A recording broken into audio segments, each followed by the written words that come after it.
So this is the Canon R50 A67.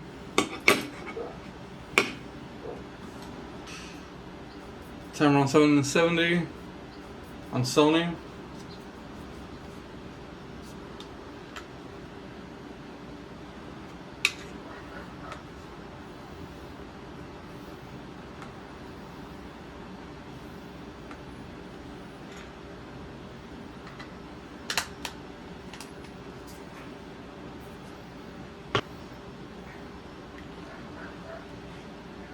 $67.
So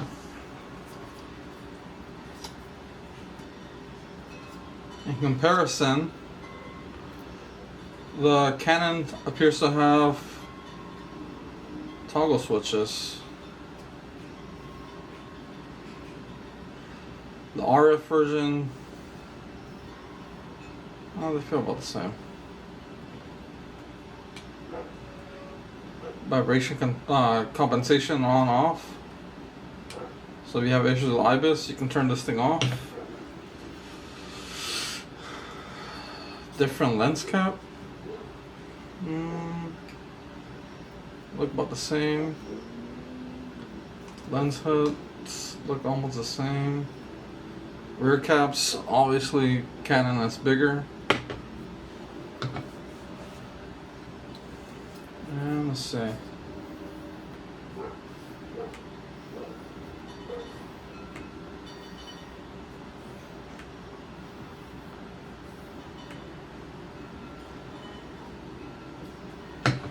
Yeah.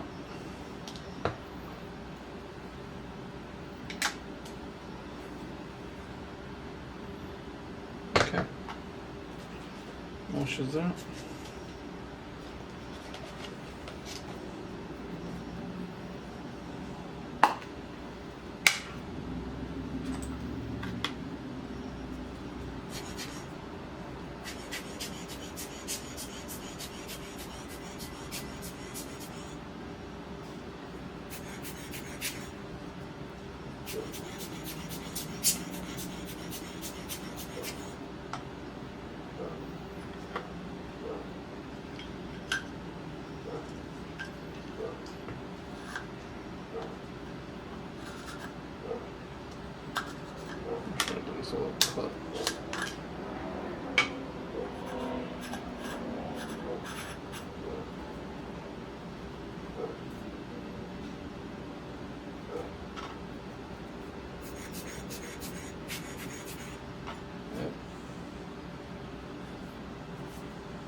Alright, there it goes.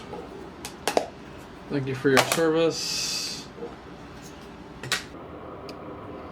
So what the heck is this video? So this is my Canon R50.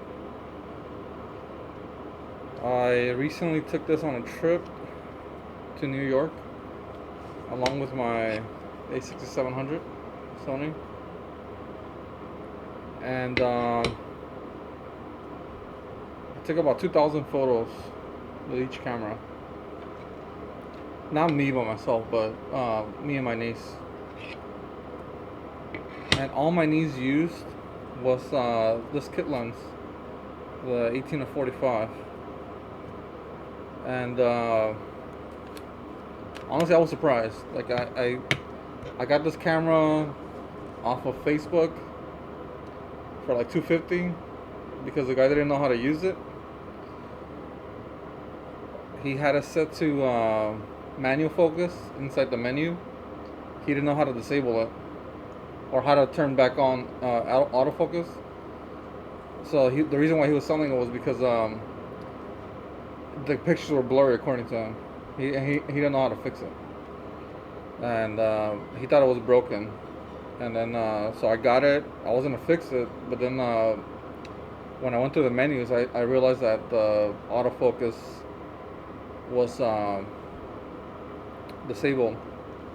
So I got this for $250, an R50. This is like about a year ago, over a year ago actually, almost 2 years ago. And yeah, so like I didn't really think much about it since I had switched over to Sony. And I've been so happy with Sony. The video quality, the image quality, it has blown my mind. I used to shoot Canon back in the DSLR era. And so, long story short, my niece used this with the kit lens, right?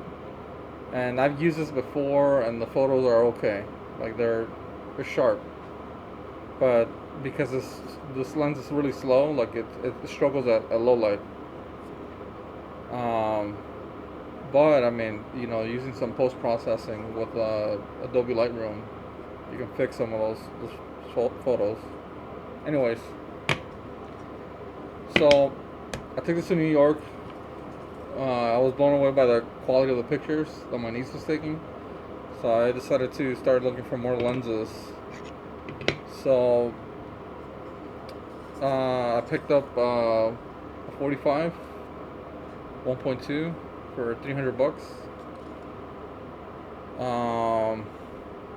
Honestly, I haven't really used this much other than for testing, but what I want to do in this video is I want to test this versus my other 1.2s. So I have a Viltrox 56 1.2 and a 75 1.2 and a 27, and I want to test how this compares to those.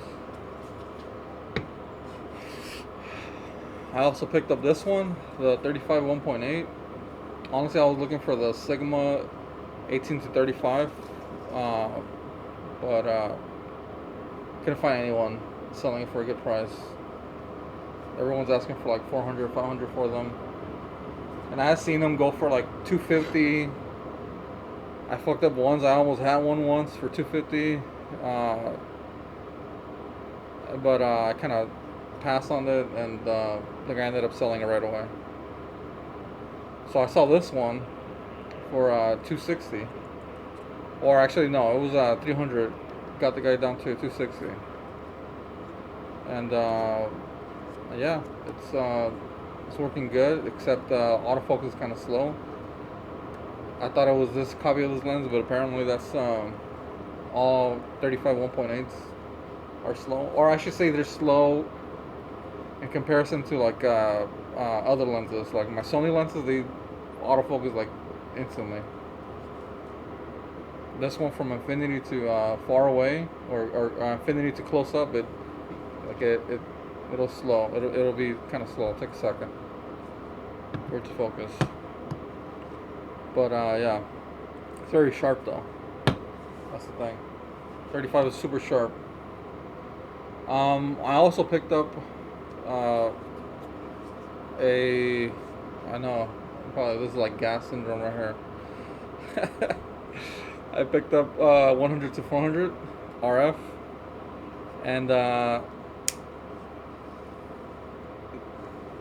got this off of Amazon. Actually, not Amazon. Woot.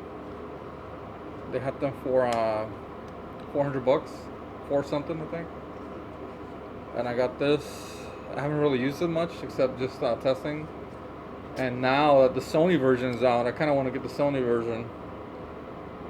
Just because this one's been really, really good. Just like taking photos of airplanes, birds, and shit. Sorry for cussing, but yeah, it's very, very good. I recently picked up this lens hood. Yeah, this lens is super sharp. It's very slow, but it's super sharp. But the reach is really, really good. 100 to 400 on APS-C, it's crazy. So, since, you know, this kit lens is alright, right? Going back to topic. This kit lens is alright. On the Sony side, I've been using this, the Tamron 17 to 70. I don't even know if my fucking camera over here has it in focus or not. Hopefully it's in frame. It's using a 56 over here. But if it's not, I have it right here on my other camera. And yeah, this lens, I took this to New York. I used it a lot, this one. And the 70 to 180. And yeah, they've been really, really good. Tamron. And now I kind of want to either get the 200 to 600 on the Sony. But if I can't, I might just get the 100 to 400. Just because I like how the Canon one looks. Like, I like how sharp it is. Very fast autofocus too. And I heard that the Sony version has even faster autofocus. And yeah, so I've been using the Tamrons for about a year and a half. This one longer, almost 2 years on this one. And yeah, I really like it. I almost lost the freaking the lens hood in New York. Thankfully, someone found it before I got off the bus. But yeah, it's very, very good. It's very sharp. F2.8 is decent. And so, in order to have some kind of parity, like in case I want to take my Canon. So one thing is that really made me fall in love again with Canon. No fault to Canon, but like or no fault to Sony. Like Sony is really, really good because they're very sharp. The autofocus systems are very, very good. They're very sticky. And then just what you get from Sony, like you get really good camera, IBIS, S-Log, a very good sensor. It's what do you call it? Backside illuminated BSI sensor. Again, it has IBIS. It's weather sealed, so this thing could, or weather resistant, I should say. Fucking airplane. Hopefully it doesn't come out in the audio. Yeah, like Sony is very, very good because of their autofocus system. The one thing Sony kind of lacks is their colors. Like Canon colors are very, very good. Like I love the way the greens come out on my Canon. On my Sony, I don't know why Sony greens, they come out super saturated. Like super, they come out looking greener than what they actually are. And sometimes, you know, I edit them in Photoshop. I mean Photoshop, in Lightroom and Davinci. And it's all good and everything. Like I don't really have issues. It takes a little bit of time, right, to get the colors back. But Canon, like just straight out the camera, like the JPEGs, the greens are very, very good. The RAWs are really good too. So with that said, I picked up the Tamron 17 to 70 RF. I tried doing an unboxing yesterday. I just got this yesterday. I tried doing an unboxing yesterday in a short, like comparison. But I kind of fucked up because I was trying not to mess with the autofocus systems because you'll see that both cameras will drift in and out depending on what they think the subject is. So I had them locked to like a point right here. And I don't know how my FX30, the autofocus point, like it shifted. Like it went over here somewhere. And so like I was looking at the video last night and it was slightly out of focus and that was very irritating. But I already did the unboxing for this. I already placed a UV filter on it. I have UV filter on this one, and these two, just to protect them. And yeah, so what I want to do is I want to do a comparison. Now that the sun's out, I want to compare the Sony version and the Canon version. So hopefully this camera over here, the FX30, has them both in frame. But one thing I don't like about the Sony version is that it doesn't have like a AF MF toggle. Not that it's like a bad thing, right? But like if you're trying to focus on something that's very, very far, sometimes the best way to focus on distant objects is using manual focus. The other thing I've encountered a few times with the Sony is that because of the IBIS, what will happen is this has only happened like 3 times, and not a lot of times. But like when I was in New York, I experienced it twice, and it was a little bit annoying. But and the way I fixed it was by putting my hand, so I could focus on my hand. But what happens is when IBIS and VC, which is like their optical stabilization system, when they're both trying to work together, they sometimes they fight each other. So like for example, on the A6700 twice in New York, it like did this like pulsing where like the whatever I was trying to focus on was going in and out of focus like rapidly, like pulsing, and that got kind of annoying. It wouldn't go away. The only way it went away was by putting my hand in front of the lens, and then it kind of sorted itself out. And then another time I did it at night. I guess it couldn't focus on the subject, and so it started pulsing again. And you know I kind of fixed it again by putting my hand in. But anyways, the Canon version solves that. Even though my R50 doesn't have IBIS, if I ever get the R7, this will be good to have, so I can toggle it on and off. Only way to toggle this off on a Sony is by disabling, I think, IBIS or steady shot. Yeah, toggle switches. Come on, Tamron, you gotta make a G2 version of this with those switches on Sony.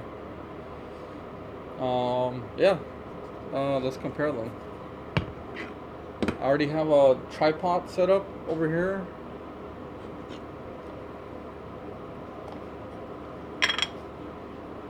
This is a kind of.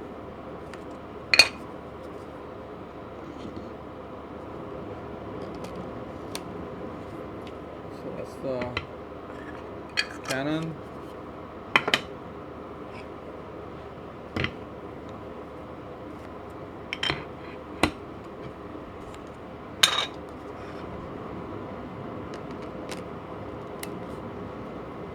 This is the Sony.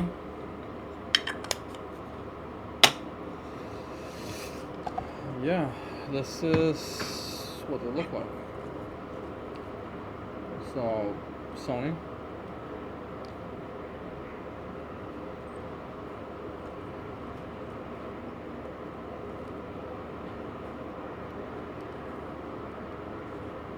On the A6700.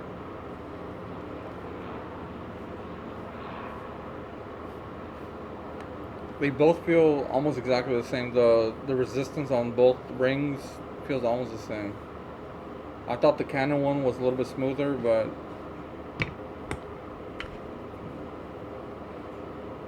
yeah, they feel almost the same.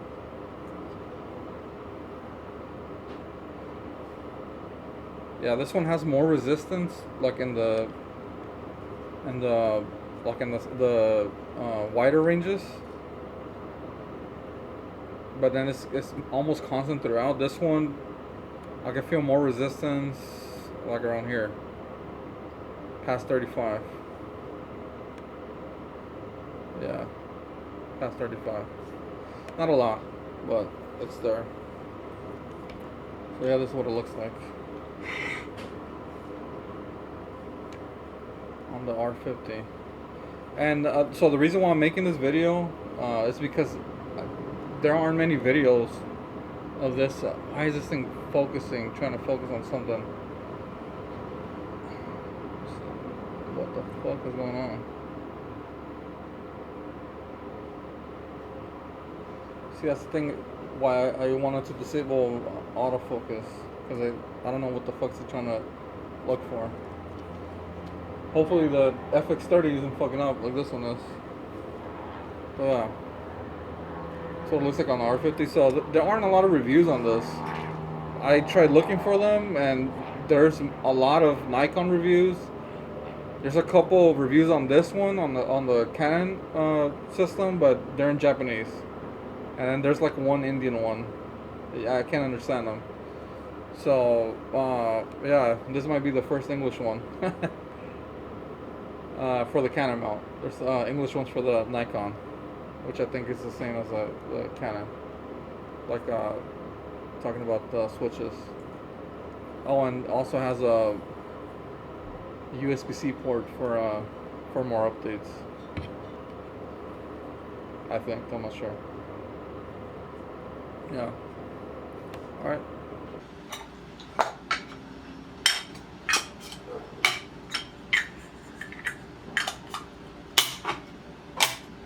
Yeah, that's what they look like.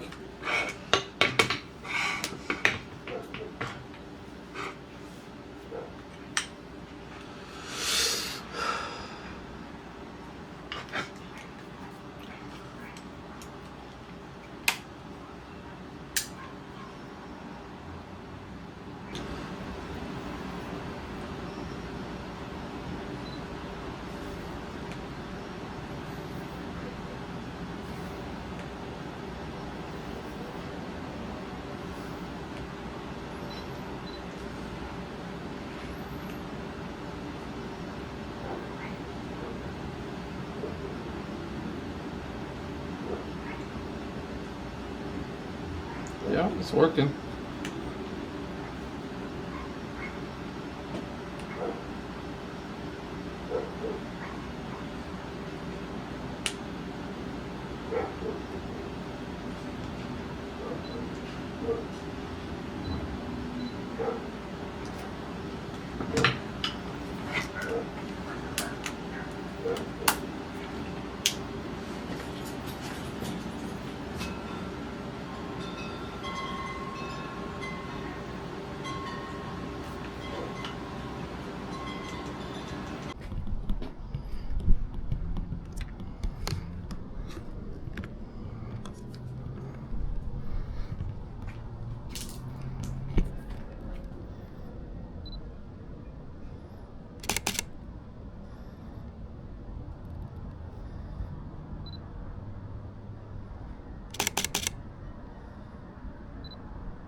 Today I'm gonna be comparing the Tamron 17 to 70 E mount versus the RF mount. On the top I have the Canon R50. At the bottom I have the A6700. I know it's kind of unfair, 24 megapixels versus 26, but I mean it's not that big of a difference. And yeah, so I'm gonna compare them starting at the 17, the wide end, going all the way to 70. So 17, 24, 35, 50, and then 70. And then I'm going to do some comparison on Lightroom. All I'm going to do is just get the RAWs, turn them into JPEGs between, honestly, I don't think it should be a big difference. They're probably going to be the same. And the reason why I'm saying is because last night I tested this at night, and I couldn't honestly tell a difference except the colors, like the greens. I can tell which one was Sony and which one was Canon. That was about it. They were both super sharp.